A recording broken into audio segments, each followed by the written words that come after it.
Yo, what's up? Some of you might know me from work. Some of you might know me from binge drinking. Some of you might know me from me coming out of you at various points in the reproductive cycle. So I'm going to be talking today about the cream that we all love getting on our backs. Unfortunately, I'm not a reproductive scientist. I'm going to be talking about sunscreen, synthetic biology, and sandwiches.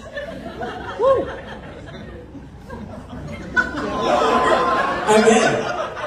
So I'm trusting now that we're coming into autumn, which is pretty much Australian summer except shit. You've all had your yearly dose of vitamin D. Here's a beautiful photo of my friend Joey enjoying himself in the sun. But you'd actually be fucking wrong. The sun is a massive laser in the sky, and Australia has the highest rates of skin cancer in the whole world. That's right, we are the world leaders in this shit. And while it might feel good to be the world leaders in something other than digging coal, gambling addiction, and cocaine prices, this is not the place that we want to start. So, to add to this, every year we get more diagnoses than the previous year. It's like those athletes that, you know, always trying to break their own records. Like, we get it, you're pretty fucking nuts at this. So, if we look at all of the countries in the top 10 as well, we can see that this really is hashtag a white people problem. So, what are we trying to do about starting to not lead in this area? Right now, we use sunscreens containing compounds like oxybenzone, octocrylene, and octisalate. And if you turn your sunscreen bottles over next time you're at the beach, you'll see at least one of these on the back of your sunscreen bottle. These compounds are synthetically produced from petrochemicals, and unlike all the tasty chemical words on the back of your Megarang packet, these ones are not so good for you. So some of the fun secondary effects of these compounds include bleaching coral, disrupting the hormones of humans and marine animals, and my favourite, making your skin more sensitive to UV. So, using these compounds sounds a lot to me like drinking a massive milkshake if you've got lactose intolerance shits. So, to add to this, researchers have found these chemicals in more than 90% of tested people's urine samples and 85% of tested people's breast milk samples. You don't need to ask about this image, it was the first thing that came up when I searched those terms, and I'm not going to include that. So, due to these exciting findings, these compounds have been banned in Hawaii, Marshall Islands, and other places where the marine environment is valued by the government. Still available at all good Australian retailers. By wearing stuff like mesh shirts and brimless hats, people are already making plenty of mistakes when it comes to sun safety, so let's not make even more. So we use these compounds to protect us from UV, but we just end up with sunscreen in our bladders, our boobs, and our babies. And then we get a worse sunburn once they wash off into the water to bleach the coral and take away all the fish ribs. So, really, when you use this stuff, you're SPF'd if you do, and you're SPF'd if you don't. Okay. Here we come to cyanobacteria. This is the pond scum that you might see at a local park or beach. No, it's not the people infiltrating our ears with Taylor Swift music. It's the green slime sitting on top of the water. These organisms are old. They're older than trees. They're older than the atmosphere. They're even older than people making shit jokes about Taylor Swift. They're actually the first ones to have figured out photosynthesis, which plants subsequently stole by consuming them and incorporating them into our body. Kind of like if I ate our lovely host, David, to become more handsome and charming. Cyanobacteria actually have a lot in common with surfers. They spend their time hanging out on top of the water. They outcompete other organisms for space. And they're a great source of new drugs. Because of this lifestyle where they're exposed to high levels of salt, heat, and ultraviolet, we know that they've got some tricks up their sleeves. How are they sitting in the sun all day and not getting cancer? Unfortunately, we can't grind up a bunch of surfers to find out what drugs they've got, but we can do this with cyanobacteria. So what, you might be fascinated to know, did I find inside of my crushed up cyanobacteria slime?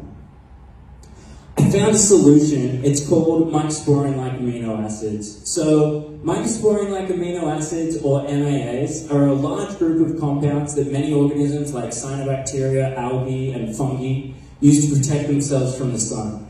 They absorb UVR and dissipate it as harmless thermal energy. Some of the cool secondary effects of these compounds are strong antioxidant activity, wound healing abilities, and anti-aging effects. So these compounds are already present in aquatic environments and consumed by humans and marine life with no ill effects. And they've got no reported toxicity, so just like the academic workspace.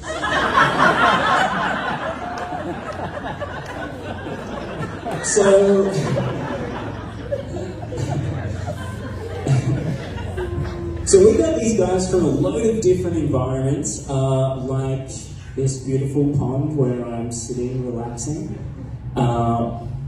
We got them from lichens. We got them from deserts. We got some from Antarctica. And we've even found them on the roots of trees. So we took the organisms, we ground them up, and had a look at the genetic code inside to find different genetic pathways that produce many different mycosporine-like amino acids. Then we put these into a library for later use. Okay, so I'm sure most of you have an idea about genes and proteins, but here's a basic analogy for anyone who might struggle, right? A gene, which is a short piece of DNA, is instructions to make a little protein with a job. Then the protein grows up to produce a specific compound or perform a certain duty. This is a lot like Subway. Subway overlords give orders to hire a new sandwich artist with an attraction to subs. Then the sandwich artist goes on to produce a high-quality sandwich. Okay. So, the group of genes responsible for MAA production is simple and elegant. Each of the genes is like a step in the recipe for a sandwich. So, if you're using a recipe book to make a sandwich, the science might go over your head here. So let's take a look at this beautiful sandwich recipe I found online. There's a link down the bottom if any of you are interested in doing this one at home. So first we're going to gather bread. Then we're going to place butter onto bread. Place ham onto bread. Okay, this is where it gets a little bit tricky, so pay attention.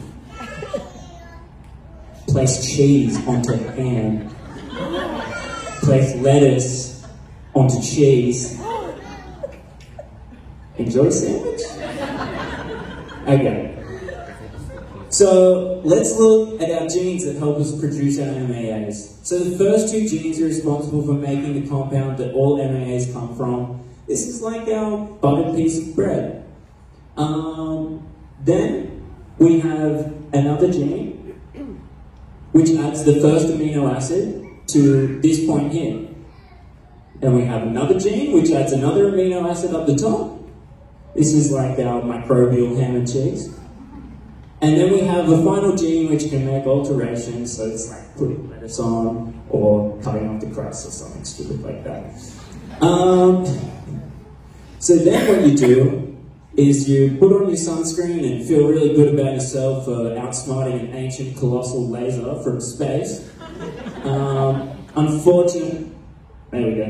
Unfortunately, they're not giving out PhDs for a simple ham and cheese, so I've decided that I have to mix it up a little bit. Alright. So to do this, we need to enter the mind of someone that has smoked so much weed they've transcended Subway. What I'm trying to do is create new sandwiches. Sandwiches never before seen in nature. Sandwiches with ingredients that have never touched two pieces of bread. To do this, we can switch genes from different organisms that we have in our library, kind of like cut-pasting someone's recipe book to force our little sandwich artists to make like a piss and breast milk sandwich. By doing this, we can discover new sunscreens with new and exciting properties and start protecting people with something a little more tasty. Oh, there's a big animation. We get the idea, right? Alright. Whoa, so many different ones. Okay. That little monkey was me. Alright. So, to wrap this up, right now we're using these less than ideal petrol-derived synthetic compounds to protect ourselves from the sun. But we can look to nature and tap into this ancient species to overcome these issues. But why stop there?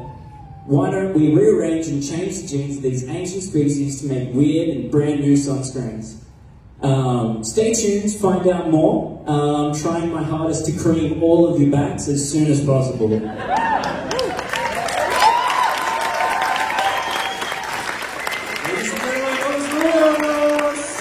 I'd like to say thank you to people in my life group, the other people that will be speaking tonight and on subsequent nights, my girlfriend for listening to all my bullshit, and Otis Ryan for no reason at all.